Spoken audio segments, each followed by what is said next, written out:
The Kimberly Magic Academy isn't like any other magic academy that you can think of. Although you can say that the school is so strong, about 80% of the students graduate yearly because the others have been consumed. It's the beginning of a new academy year, and several students in hopes of becoming magicians register for the academy, and they are set to result. The excitement of being a new student doesn't leave them. While some of them are glad, an entire team of 6 students who are the main characters of the anime have practically no idea about what they are going to meet in this new school.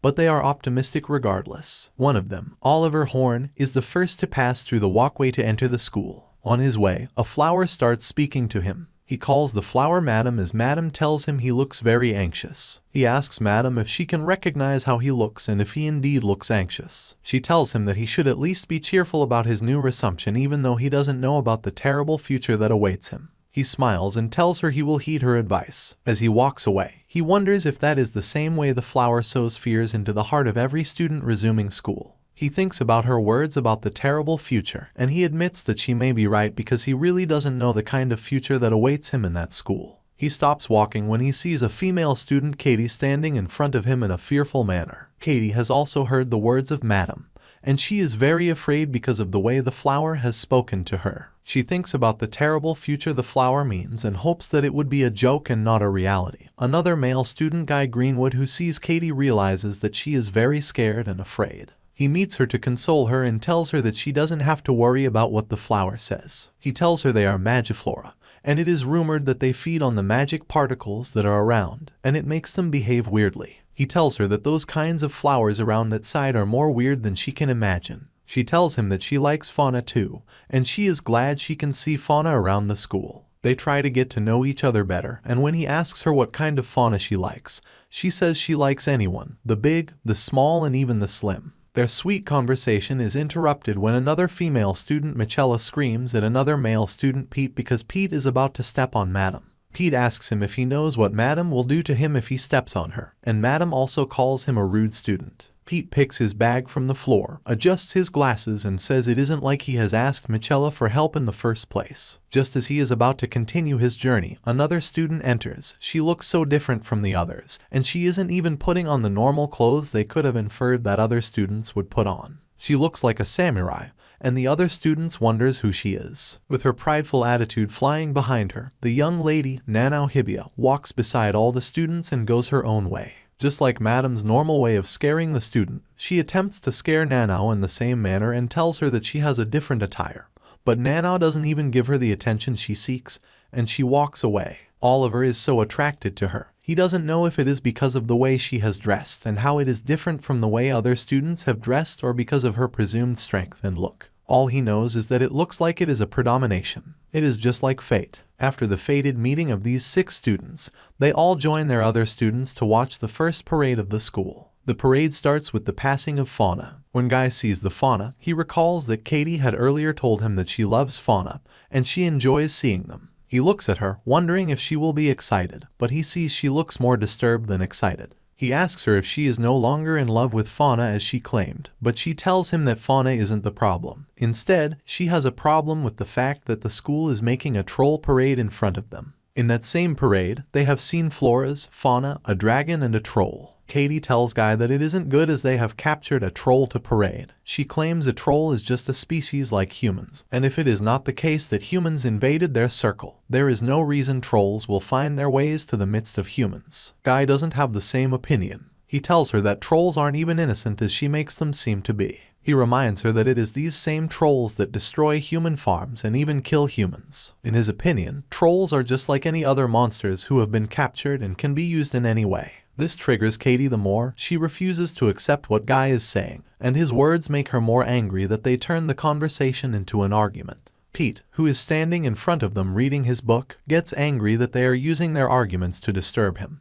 He warns them to stop, and Oliver tells them that they can resolve their individual differences later. They can talk better when they eventually know each other's names because, at this point, they are still strangers. Katie realizes that Oliver is right. As she is about to introduce herself, someone releases a spell on her and starts controlling her legs to make her run towards the troll. At first, Oliver and Guy assume she is doing it purposely and try to call her to stop, but she screams that her legs are running on their own. They figure that she is under a spell, and they know that if she runs towards the troll, she will die. Michella McFarlane also notices what is happening, and she goes to meet Pete Raston, and they all run to stop Katie from getting to the troll. The troll has run out of control. It kills 2 animals, and as Katie is about to get to it, the person removes the spell on her leg, and she falls. The troll walks towards her to step on her. The other students wonder how they can stop the troll, but Nana screams halt, and the troll stops. Nana goes to the front of the troll and asks Katie if she can walk. She tells Nana that she can't work, and Nana says that she will help Katie when she is done dealing with the troll. The other 4 students wonder how it is possible for Nana to single-handedly defeat the troll. Michella, seeing that Nana could be in danger, decides it is better for them to call the attention of the troll to themselves to save Nana, and Katie, she tries to use her magic, but the troll isn't even bothered by her. Oliver tells them the best they can do is to distract the troll. He asks them if they can all use wind magic, and when they say yes, he asks them to throw their wind magic towards a direction. Then he creates a fake dragon cry to distract the troll. His distraction works, and when the troll gets distracted, Nana brings out her sword, and she jumps as high as possible to strike the troll. As she jumps, her hair changes color to an innocent color. Oliver wonders which kind of person she is, and to their shock, Nana defeats the troll. She comes down and appreciates the students who have helped her. She tells them she couldn't have distracted the troll if they hadn't interfered, and she feels numbness in her hand.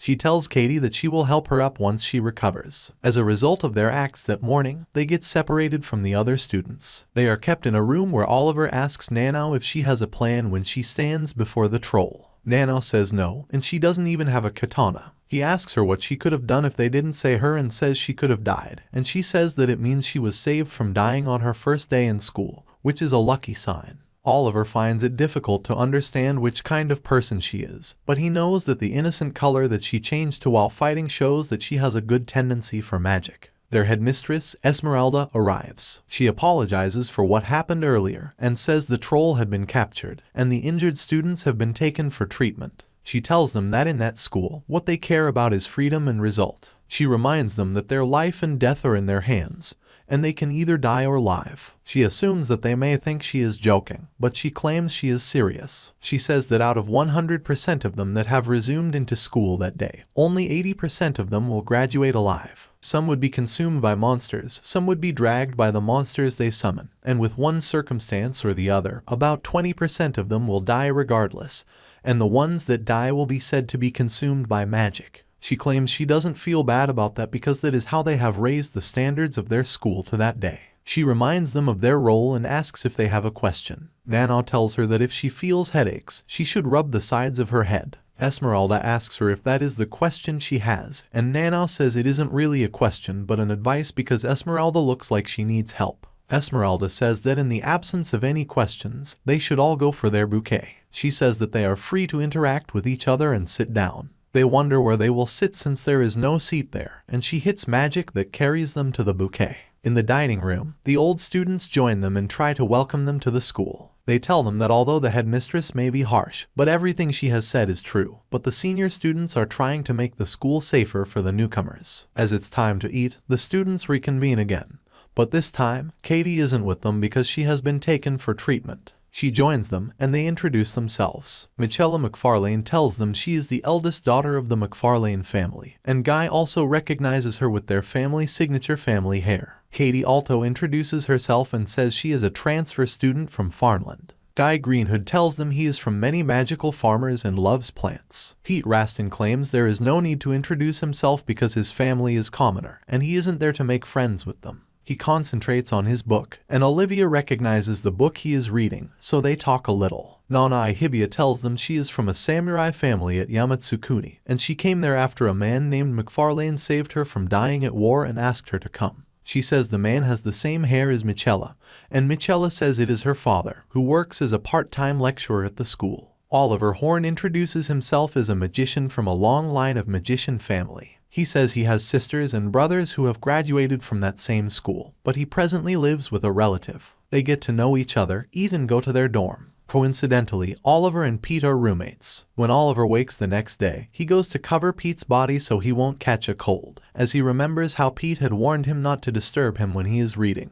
Oliver takes a walk where he meets a random lady. He asks her who she is, and she tells him his brother, Gwyn, has appointed her as Oliver's secret escort. Oliver asks for her name, and she introduces herself as Teresa. He hopes to see her face later in the future. As he walks around, he coincidentally sees Nanao bathing naked. He quickly uses magic to create a cover for her and asks her why she is doing that publicly. She says she isn't bathing but purifying herself from the blood of the day before. He asks about the scars he sees on her body, and she says it's from the war. When she finishes her bath, she claims she didn't come with anything to clean her body, so he gives her his coat. She appreciates him and tells him she is indebted to him. He also looks at her, wondering that despite how strange and innocent she looks, she has the scent of blood around her. The second episode of this anime begins the next morning at the Kimberly Academy, when Oliver and Pete meet with their other friends. Another student named Guy catches up to them in a rush, as he almost missed his classes for oversleeping.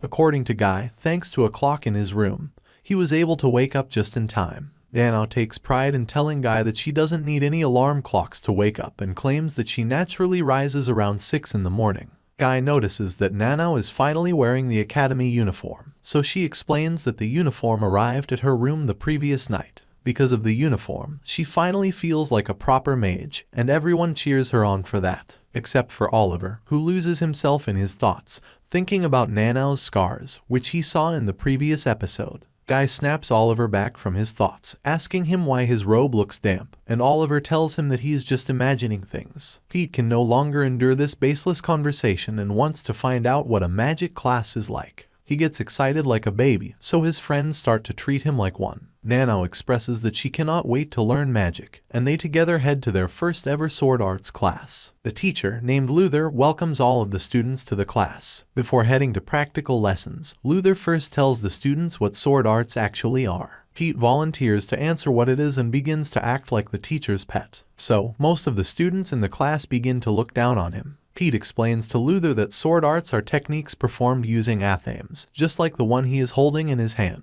The use of these athames started 400 years ago, when a famous mage named Wilf Batterwell lost a duel to a muggle or a non-magical in close combat. Since then, mages have begun carrying athames to deal with attacks from close range and avoid being beaten when they can't chant an incantation. From then on, mages began fighting with swords as well as with wands, becoming the perfect warriors. Luther thanks Pete for his explanation and kicks off the first day of the class by having 2 people duel for the rest of the students. Luther asks for any volunteers who have prior experience fighting, and Nanao immediately puts her hands up. One of the students who was looking down on Pete earlier, named Richard, volunteers to duel against Nanao. Richard claims to have heard stories about Nanao defeating a troll with just a sword, so he wants to see if she truly has what it takes. But he actually wants to show off his own skills and is looking down on Nanao, knowing that she lacks in physical combat. Oliver also understands this, so before Nanao gets humiliated by Richard in this duel, he tells Luther that he would also like to duel Nanao. Oliver tells Richard to back off, claiming that he should be the one to be dueling her as he was the one who fought the troll alongside her. But Richard can't just let this opportunity go, so Michela challenges him to a duel instead to end this dilemma. Richard knows that Michela is stronger than him, but he still accepts the challenge as he wants to look good in front of the others. So, the teacher, Luther, announces to the students that the first duel will be between Oliver and Nanao, and then the second duel will be between Richard and Michela. The first pair heads to the center of the classroom for their duel and bows at each other before drawing their swords. Luther casts an anti-lethality spell on both of their swords so that neither of them gets injured. He tells both of them that the rules are simple, and the duel will end if either of them gets inflicted with a mortal blow to the head or chest. Oliver decides to go easy on Nanao, as he feels sympathetic towards her since she doesn't know how to use magic. But that is a mistake, as Nanao changes her hair to gray and attacks Oliver with her full power. Oliver barely holds his own against her and tries to deflect her powerful slashes. They clash their swords at each other, and seeing how deadly her skills are, Oliver realizes that Nanao definitely has blood on her hands. He loses his upper hand when, suddenly, Nanao begins to get in tears as she begins to remember her past. Oliver doesn't want her to cry at all, so he unleashes his full potential to bring her back to the present. His and Nanao's killing intent gets so strong that Luther gets forced to stop their duel and scolds both of them for breaking his anti-lethality spell. With the duel coming to an end, Michela asks Richard what he thinks of Nanao now. She knows Richard doesn't stand a chance against neither her nor Nanao, so she decides not to humiliate him and retracts her earlier challenge. Luther begins the lecture, but Oliver doesn't attend the class. So, Nanao catches up to him and tells Oliver that she regrets how their duel didn't come to a proper end. So she desires to fight him once again, but Oliver refuses, telling her that he never wants to fight someone like her again. He knows if they battle once again, they will end up killing each other, which he doesn't want as he has grown to have feelings for Nanao. So he walks away from her, leaving her in confusion. Later at the academy campus, Guy laments how gruesome today's lessons were. Guy tells everyone that at the spellology class, the teacher, Frances, was against everything that Luther taught them and gave her reasoning that a mage only needs their wands. That is why Guy is surprised to see internal conflicts between the teachers at the same academy. So, he doesn't look forward to attending the next classes at all. Still, he has to, and he goes to attend the third class of the subject, magical biology. The teacher of this class, Vanessa, also reveals herself to be a nutjob and begins her lecture by telling the students that, as a mage, they must treat all magical creatures as mere resources. According to her, their only task is to learn how to best exploit magical creatures. So, she gives them a task by summoning magical silkworms at every student's desk and telling them that they must exploit creatures like this one. For example, mages can make these silkworms grow as many cocoons as possible as long as they feed them with magic. She demonstrates how to do so and feeds so much magic to the silkworm that her cocoon turns black and it turns into a fierce monster. So, Vanessa tells the students to first learn to control their magic properly so that these silkworms don't turn into fierce monsters. She even gives them the test of making 5 perfect cocoons out of 10, and if any one fails, they will have to clean up their mess themselves. The test begins, and the students start feeding magic to their assigned silkworms. While some of them fail, Michela easily turns 5 silkworms into cocoons with 1 failure. Michela sees that Katie and Pete are having a hard time, so she asks Oliver to help them. She sees that Nanao is also having troubles but doesn't tell Oliver to help her as she realizes they are not talking to each other for some reason. So instead of him, Michela decides to help Nanao herself and ignores Guy, who is also having troubles. With Oliver's help, Pete barely finishes with 5 perfect cocoons. But Katie remains slow and steady as she carefully turns all 10 silkworms into perfect cocoons, as she doesn't want to kill any of them. She takes her time with it but fails to stop the final one from turning black as her mana begins to fluctuate. Still, Katie tries to save the silkworm, but it turns into a fierce monster and attacks her. Oliver and Michela come to her, but because of that, they end up getting penalized with negative points by Vanessa. Later at the infirmary, Katie treats the wound on her hand caused by the silkworm and apologizes to Oliver for causing him trouble. She explains to him that she doesn't support animal cruelty because her family had a bunch of animals, including demi-humans, and she grew fond of them. She is basically Newt Scamander of this anime and claims to have been extremely close with a troll named Patro, and treated him as her friend even though anyone else would treat it as a threat. That's why, whenever Katie sees an animal or demi-human get hurt, she cannot take it. She knows that society needs to do these things to advance and maintain the cycle. She knows that to a mage, everything without human rights is just a resource to exploit. But even though she is a mage herself, she cannot accept that. She tells Oliver that she doesn't want to accept what is normal here at Kimberly Academy, like the troll incident or the previous class. Oliver understands Katie's feelings and gains newfound respect for her as a human. He realizes that Katie's childhood home must have been like growing up among angels in paradise since she lived with so many creatures. But Oliver believes that she has to adjust now as this is Earth, not her paradise, and tells her not to act like an angel as this cruel world holds no place for them. He tells Katie that if she still chooses to remain the kind person that she is, she can, as this is her life and it's perfectly fine to be more noble than angels. Katie gets surprised after hearing such kind words coming from Oliver right after spouting those heavy blows. But before she can thank Oliver, he again continues with his speech and tells her that cruelty is not everything in this world, but just a small part. So, he encourages her to explore the world before making a decision about whether she wants to remain a noble person or a cruel, selfish being like most other mages. Oliver leaves the infirmary after telling Katie that she can face all of her difficulties together with her friends, revealing that the others were eavesdropping on them. Oliver then goes out to the campus and meets with Ms. Karst, who asks him if his first day at the academy was tough. Karst reveals that she has seen every activity of Oliver's at the academy, and tells him that he should choose his friends more carefully. She mocks Katie for being an incompetent person as she couldn't even kill a silkworm, and assumes that she won't be able to survive here. But Oliver makes it clear to Karst that he can choose his friends himself and tells her not to pry into his personal life. He asks what her business is here, and she explains that she is heading to Master Gwyn's workshop. So, she has to leave Oliver's side for a while and asks for his permission to leave. Oliver grants her permission,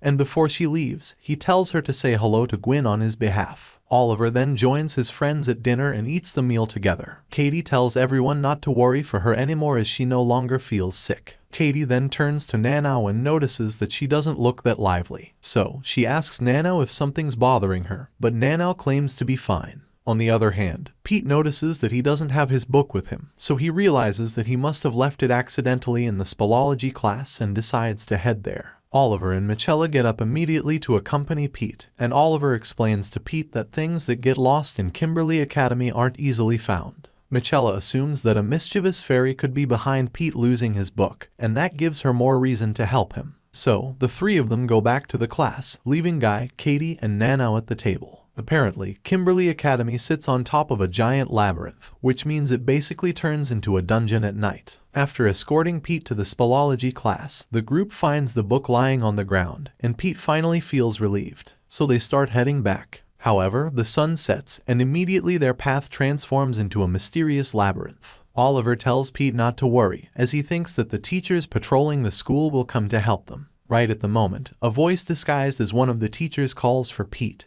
but Oliver warns everyone that this is an obvious trap. So, the mysterious person disguised as the teacher reveals herself to be a fourth-year student named Ophelia. Oliver recognizes her name and tells her that he has heard of her evil research. So, Ophelia gives up her nice act and releases a spell to entice Oliver to come close to her. Oliver repels her spell and runs away with her friends. But Ophelia won't let them go that easily, and with the help of her associate, Cyrus, she blocks their escape path. Did you enjoy this recap? If you did, kindly like this video and subscribe to our channel so we can bring you the recap of the next episodes of this exciting fantasy anime series. Until next time, stay safe and take care.